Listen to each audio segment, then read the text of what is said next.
Signs of emotional healing for Christian women. What are the signs that lets you know that you have started healing emotionally? I have started a series on Heal First, Love Better, and I wanted you to begin to recognize signs that you are now healing, right? The first one is you stop reacting and you've started reflecting. One of the profound signs that you're healing, my dear sister, is when you stop reacting and start reflecting. You'll notice that you no longer get mad over the same old triggers, or you're no longer sinking deep into self-pity. You found a way to regulate your nervous system when something triggers you, and you've re-regulated so that you're no longer asking questions of, why me? Why did this happen to me? That is beginning to fade. It's beginning to be replaced by powerful questions. What would you have me do with this experience, oh God? That is a profound space, and that is a profound sign that you have started healing. It is monumental because it means you've begun to recognize that if God allowed you to go through the abuse, the disappointment, the pain, and you're still here, you're sane, you've not gone crazy, you're alive, and you're listening to me, surely there is a purpose for your pain. And you're moving from victimhood to victorious. You're understanding that your suffering is not wasted, but can be redeemed, and it can be redeemed to be used for the glory of God. So this is such a big sign that you're beginning to heal from your emotional wounds of neglect, of shame, of abuse, and you're beginning to find inner peace. The second sign is you are beginning to pay attention to patterns and triggers. Okay, so you've started paying keen attention to the patterns of abuse, of unhealthy dynamics, of where and how they occur.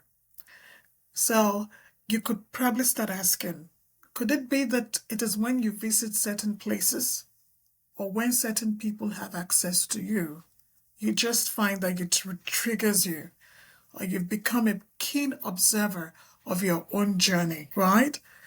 Journaling becomes your powerful tool here. I remember recently while journaling, I had an aha moment. I realized I had a similar emotional experience about the very same time last year. That showed me the pattern. And I was asking, does it have to do with the climate, the weather? Maybe. And you have also started observing how the enemy tries to trigger you, the situation he uses, the kind of conversation he uses, what button he uses to ignite that feeling of invisibility, of rejection, of abandonment, of shame, of guilt. Whatever is going on, you've become more discerning, and also you've become more self-protective, and you are now making necessary adjustments to keep yourself safe. You're rechanneling your energy and focus because you found out that the devil's old trick is no longer working for you. This is vital for trauma recovery and spiritual growth for Christian women. Sign number 3, you set boundaries without apology. Oh yes. Thirdly, you know you're healing when you start putting boundaries in place and you're not apologizing for them. Remember, first you stop being mad, you stop overreacting, you've paused. Then you observed and acknowledged repetitive patterns. And now you're confidently setting boundaries without apology. Ooh, that's powerful. And these boundaries I'm talking about, it includes physical, emotional, all forms of boundaries that allow you to breathe, to reflect, and to plan. These boundaries create that sacred space for your talents and your gifts to flourish because you're now shutting down negativity and you're now releasing friendships, you're releasing relationships, employments, connections, activities that no longer serve or align with your purpose in this season. This is powerful. It's an act of self-worth, and it's an act of building healthy relationship, first with yourself, then secondarily with others. And I must say with God as well. Sign number 4, you actively pursue your purpose and you're prioritizing your well-being. It's a beautiful sign of healing when you are now doing the work of your purpose for this season. As you know, the way that I see purpose, there is purpose for every season in our lives.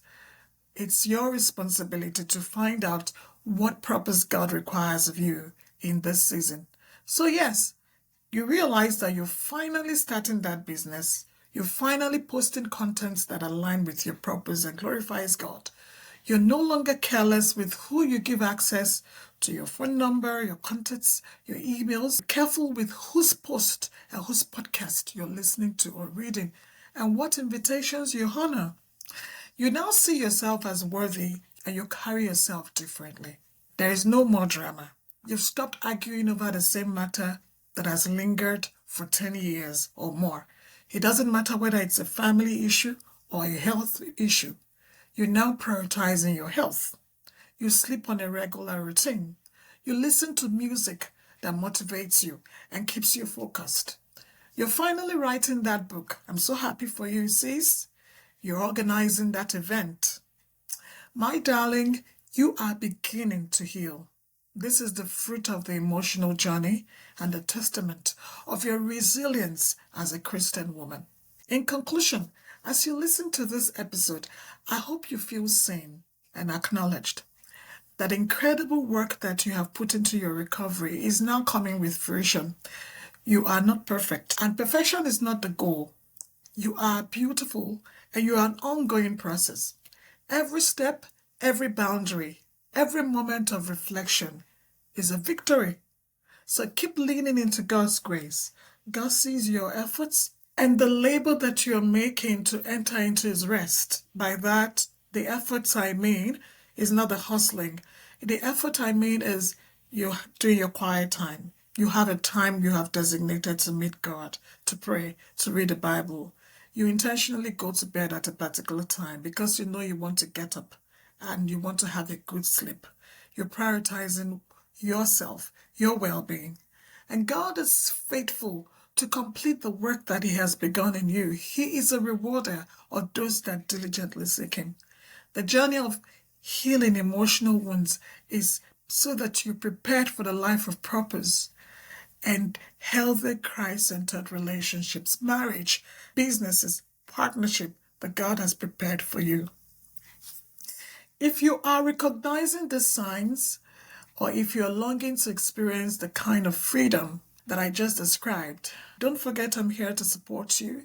And you can visit my website for free resources to explore, including my book, Beyond the Hurt. And yes, I do provide one-on-one coaching. Feel free booking. The link is in the show notes. And we can work together, sort out the emotional wounds from a Christian counseling framework. You are worthy of peace. Keep healing, keep growing, keep shining. Stay confident, stay calm.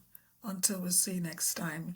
If you haven't listened to the series that I began, Heal First, Love Better, which this is also a continuation, I encourage you to listen to those series. This is part of it. Heal first, love better, work better, engage better. Your healing is so pivotal, is so strategic to every other thing that goes on around you. Stay blessed. Until next time. Bye.